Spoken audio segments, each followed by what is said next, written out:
요한복음 2장입니다. 요한복음 2장 1절로 12절까지.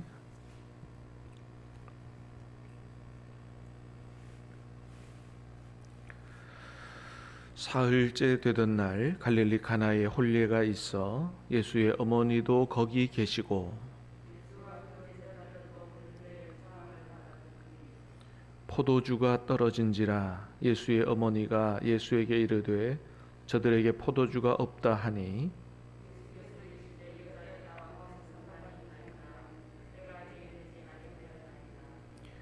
그의 어머니가 하인들에게 이르되 너희에게 무슨 말씀을 하시든지 그대로 하라 하니라.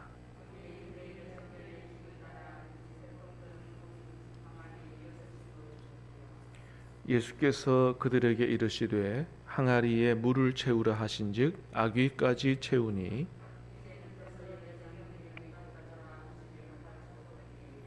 연회장은 물로 된 포도주를 맛보고도 어디서 났는지 알지 못하되 물 떠온 하인들은 알더라. 연회장이 신랑을 불러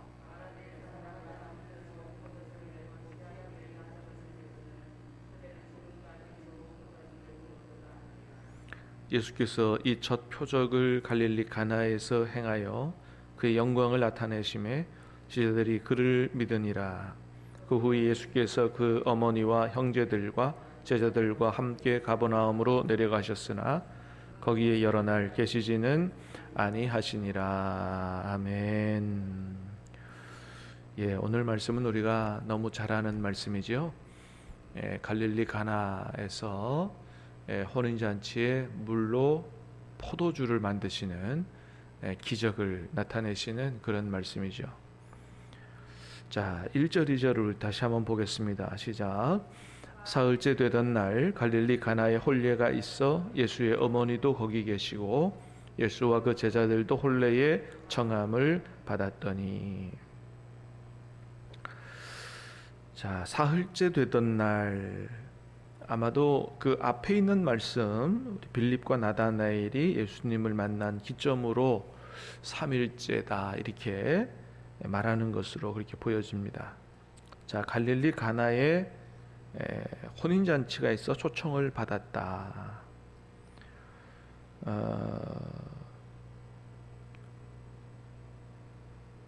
자, 3절 말씀 시작. 포도주가 떨어진지라 예수의 어머니가 예수에게 이르되 저들에게 포도주가 없다 하니. 자, 혼례의 청함을 받아 갔는데 참 안타깝게도 포도주가 떨어졌다는 거예요. 사실은 결혼잔치에 포도주가 떨어졌다, 이거는 사실 굉장히 큰 일이죠. 뭐 우리도 그렇지만은 잔치에 중요한 음식이 떨어졌다, 그 못 먹는 사람들 되게 서운하죠. 유대인 같은 경우는 이 결혼 예식이 하루에 끝나는 게 아니에요. 보통은 일주일, 2주일씩 연속으로 진행되는 이런 잔치인데 아주 많은 사람들을 초청하는 그런 아주 마을의 큰 축제다 이렇게 할 수 있을 정도로 결혼 예식은 아주 큰 축제입니다. 그래서 멀리 있는 예수님과 예수님의 어머니 가족들까지 다 초청을 받은 거죠. 자, 그렇게 많은 사람들이 모이는 큰 축제인데 가장 중요한 음식 중에 하나인 포도주가 떨어졌다. 손님에 대한 예의가 아니죠. 생각보다 너무 많은 사람이 왔든지 하여튼 좀 덜 준비했든지 좌우지간에 온 손님들에게 풍성한 음식을 대접하지 못한다는 것은 큰 실례죠. 그래서 그 주인의 그 곤란함을 본 육신의 어머니, 예수님의 어머니 마리아가 예수님께 이야기합니다. 저들에게 포도주가 없다. 무슨 얘기예요? 네가 포도주를 좀 만들어줬으면 좋겠다, 이런 얘기를 한 거죠. 자, 이 말을 한 자체가 예수님의 어머니는 예수님께서 그것을 할 만한 능력이 있다는 것을 알고 있었던 것이죠. 예수님의 어떤 신적 능력을 알고 있었다는 거죠. 이미 이제 처음 아기로 품에 안았을 때부터 그 시므온이라든지 안나라든지 이런 선지자들이 이야기하잖아요. 이 아이는 보통 아이가 아니다. 그러면서 하나님께서 보낸 메시아라는 사실을 찬송하고 할 때 굉장히 놀라죠. 그때부터 이미 그런 이제 마음을 가지고 있었던 것으로 보입니다. 자, 예수님의 신적 능력을 알고 있었던 어머니 마리아가 그런 얘기를 하죠. 포도주를 만들어 달라. 그러자 예수님 뭐라고 말씀하세요? 4절 시작. 예수께서 이르시되 여자여 나와 무슨 상관이 있나이까? 내 때가 아직 이르지 아니하였나이다. 여자여 나와 무슨 상관이 있나이까? 그 여자여는 우리 말의 번역이 그렇지 원래 헬라어 의미는 그게 아니라 그랬죠. 여기 헬라어는 귀나이라고 하는 말로 왕이 왕후를 이렇게 높여서 부르는 아주 귀한 존칭이에요. 그래서 예수님이 십자가에 돌아가실 때도 이 단어를 한 번 더 쓰시죠. 여자여 보소서 아들이니이다 할 때 그 여자여도 여자를 부르는 게 아니죠. 왕이 왕후를 높여서 부르는 것처럼 아주 귀한 극존칭으로 이렇게 부르는 것을 의미합니다. 자, 나와 무슨 상관이 있나이까? 사실은 예수님과 상관이 없죠. 여러분, 우리는 하나님 앞에 기도할 때 하나님과 상관이 있는 기도를 할 수 있게 되기를 축복합니다. 그건 어떤 기도겠어요? 하나님의 뜻에 맞는 기도겠죠. 하나님께서 원하시는 그 뜻, 하나님의 계획, 그걸 깨달아 알고 기도하는 것. 하나님이 우리에게 주시는 말씀이 이루어지도록 기도하는 것. 그런 것이 하나님과 상관이 있고, 야, 네가 기도하는 게 나와 상관이 있구나. 이건 내 뜻이야, 내 계획이야. 하나님이 훨씬 더 기뻐하며 하나님께서 응답하시고 이루어 주실 줄로 믿습니다. 자, 그런데 그럼에도 불구하고 이제 이 예수님의 어머니의 이 말씀을 존중해서 응답하시는 걸 보게 되죠.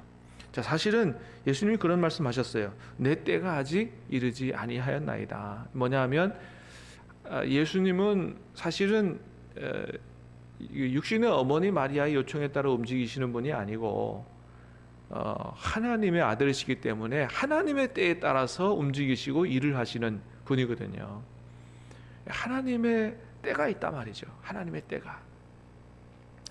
여러분, 우리 기도에 하나님이 응답하실 때가 있는 줄로 믿습니다. 우리 원하는 때가 아니고 하나님께서 정하신 때가 있다는 거죠. 하나님께서 우리에게 복 주실 때가 있는 줄로 믿습니다. 물론 복을 우리가 받았지만 또 하나님께서 우리에게 우리가 요청하는, 원하는 그런 복을 또 주실 때가 있다는 거죠.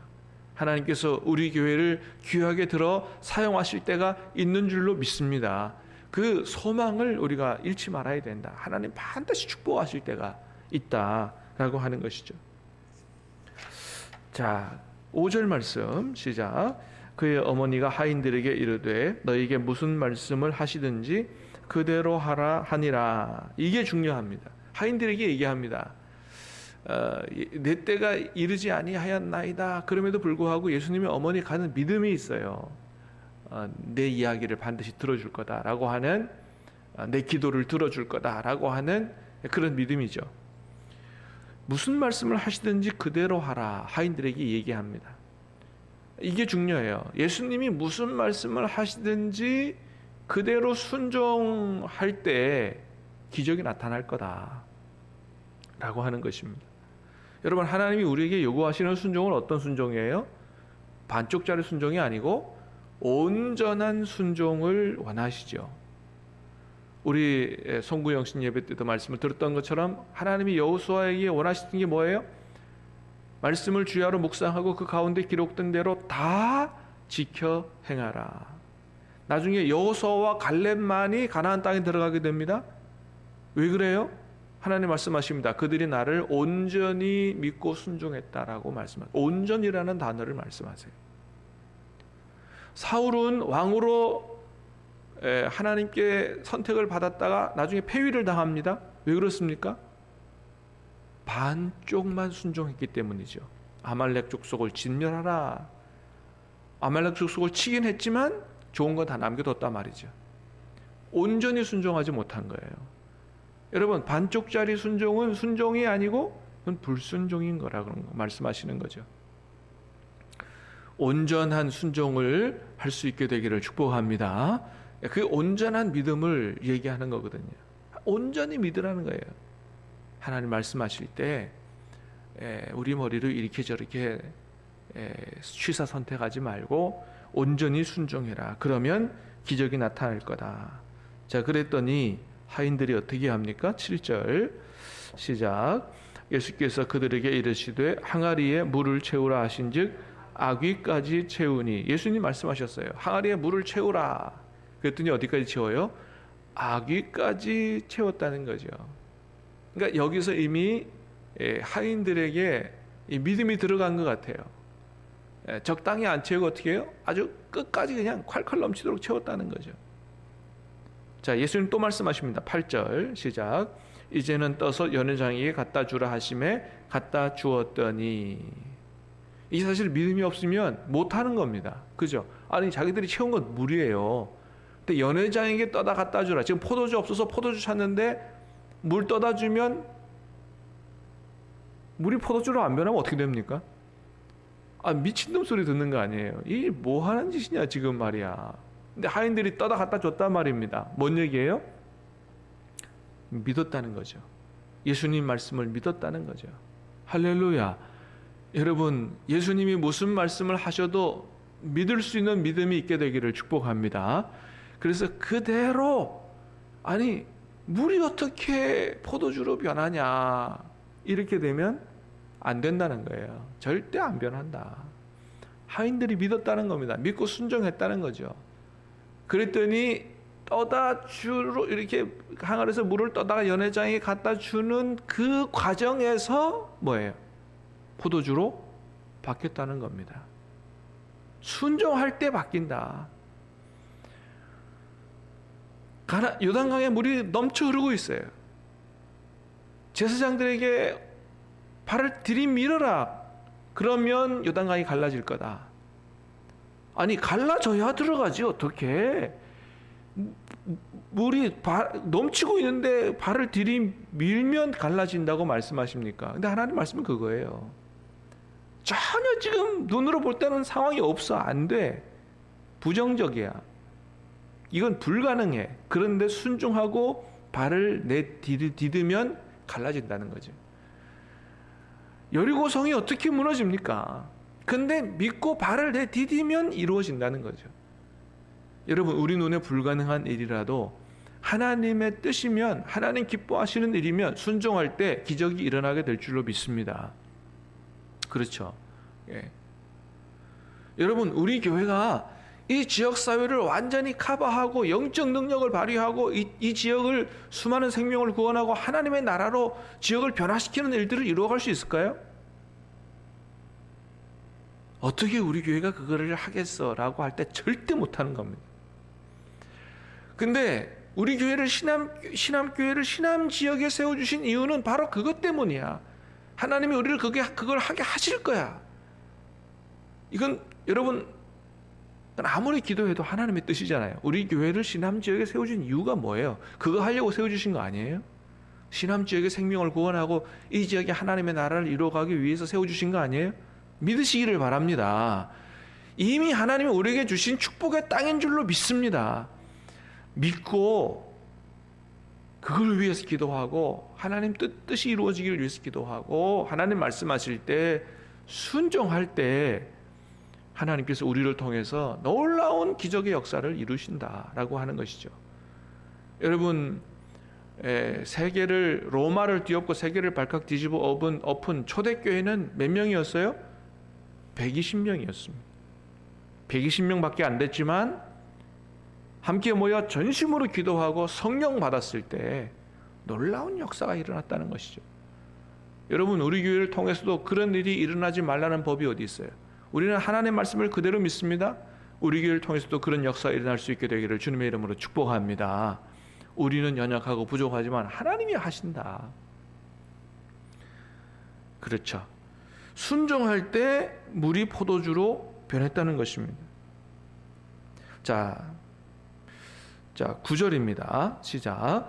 연회장은 물로 된 포도주를 맛보고도 어디서 났는지 알지 못하되 물도운 하인들은 알더라. 연회장이 신랑을 불러.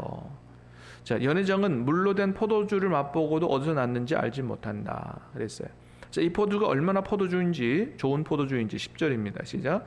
말하되 사람마다 먼저 좋은 포도주를 내고 취한 포도주 낮은 것을 내거늘 그대는 지금까지 좋은 포도주를 또또다 하니라. 보통 사람들은 처음에 좋은 거 내죠. 그다음에 사람들이 취한 다음에 뭐예요? 포도주 모자라면 적당히 포도주에다 물 타죠.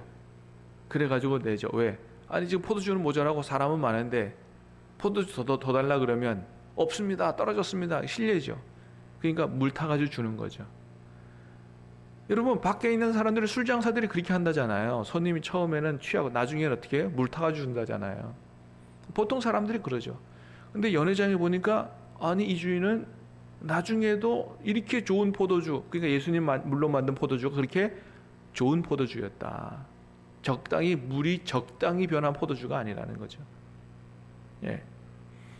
자, 그런데 이 연회장이 이 기가 막힌 포도주를 마셔보고 놀랐어요. 근데 연회장은 모르죠. 근데 누구는 알아요? 물도운 하인들은 알더라는 거죠. 이게 어떻게 이 좋은 포도주가 됐다는 사실을 알아요. 그때 가진 이 하인들의 놀라움과 그 기쁨과 감격은 이루 말할 수 없었을 겁니다. 어떤 사람이 이런 하나님의 놀라운 응답과 기적의 역사에 기뻐하고 감격할 수 있느냐? 순종한 사람이 아는 거예요. 기도한 사람이 이걸 알고요. 응답의 기쁨을 알고요. 순종한 사람이 기적의 축복을 아는 것입니다. 여러분, 하나님이 아무리 우리 안에서 놀라운 축복을 줘도요, 기도하지 않고 순종하지 않은 사람은 우연히 됐다고, 어쩌다 그렇게 됐다라고 생각해요. 그러나 기도한 사람은 아는 거예요. 뭐예요? 내 기도에 응답하셨다는 거예요. 내 기도에 응답이다 말이죠.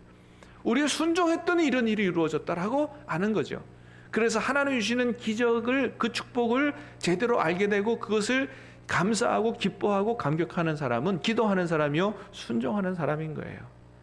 여러분, 오늘도 하나님께서 우리 안에 역사하고 계시는 줄로 믿습니다. 응답하시는 줄로 믿습니다. 그것을 알아볼 수 있는 눈을, 그런 영적 센스를 가질 수 있게 되기를 주님의 이름으로 축복합니다. 그런 신앙생활이 뭐예요? 이게 살아있는 신앙생활인 거죠. 예, 이게 하나님의 역사를 체험하는 생동감 있고 활력이 넘치는 신앙생활인 거죠. 여러분, 올 한 해 우리가 살아가면서 여러 가지 어려운 일을 겪을 수도 있습니다. 또 진짜 우리에게 필요한 모든 것, 뭐가 떨어질 수도 있어요. 물질이 떨어질 수도 있고 쌀이 떨어질 수도 있어요. 여러분, 오늘 말씀을 기억하고 예수님을 초청하시기를 바라고, 예수님께 요청하시기를 바라고, 순종할 때 기적이 나타난다는 사실을 기억하고 기도하고 순종함으로 말미암아 갈릴리 가나의 혼인잔치에 일어났던 그런 놀라운 기적이 저와 여러분의 삶 가운데서 나타날 수 있게 되기를 주님의 이름으로 축복합니다. 기도하겠습니다. 은혜로우신 주님, 감사합니다. 오늘 말씀을 우리에게 주시고 얼마든지 우리의 삶 가운데서도 이런 기적의 역사가 그대로 나타날 수 있다라고 말씀해 주시니 감사합니다. 아버지 하나님, 주님의 능력을 믿습니다. 아버지, 그래서 우리가 기도합니다. 말씀하실 때 순종하겠습니다. 우리 안에서 역사하셔서 오늘도 우리 안에 하나님께서 살아 역사하신다는 사실을 보게 도와주시옵시고 하나님 앞에 기뻐하고 감사하며 감격하며 영광을 돌리는 아버지 하나님, 그래서 또 전도하는 우리의 살아있는 믿음들이 될 수 있도록 은혜 베풀어 주시옵소서. 이 아침에 우리에게 믿음과 성령으로 충만케 하시옵기를 원하옵고 예수님 이름으로 기도하옵나이다. 아멘.